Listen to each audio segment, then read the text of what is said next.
Hi అండి, ఈరోజు మన ఛానల్లో వరినొక ఉప్మా చేసి చూపిస్తాను.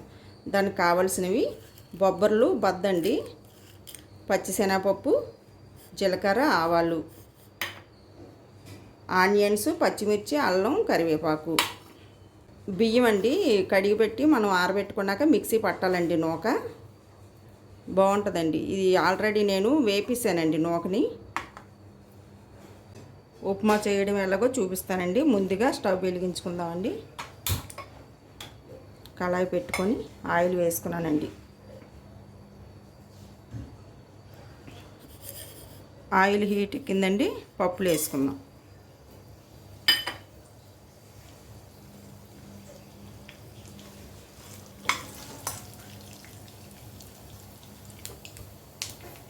పప్పులు వేగినాయండి.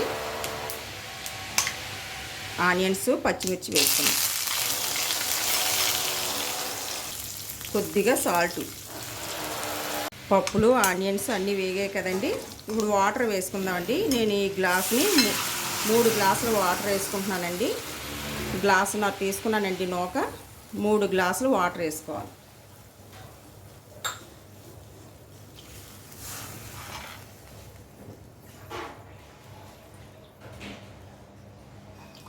మూడు గ్లాసులు వాటర్ వేసానండి. కాస్త మరగనివ్వాలండి. చూడండి, ఇదంతా దగ్గరగా మరుగుతుంది కదా. నూక వేసుకుందామండి.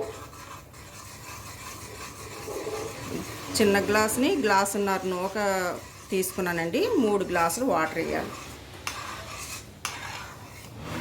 ఇది అలాగా సిమ్లో పెట్టి మనం ఉడికించుకోవాలండి.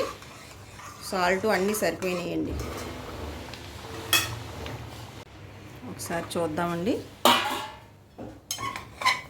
ఉప్మా రెడీ అయిపోయిందండి. మీరు కూడా ట్రై చేయండి. ఈ వీడియో కనుక మీకు నచ్చినట్టయితే లైక్ చేసి సబ్స్క్రైబ్ చేయండి. థ్యాంక్ యూ అండి.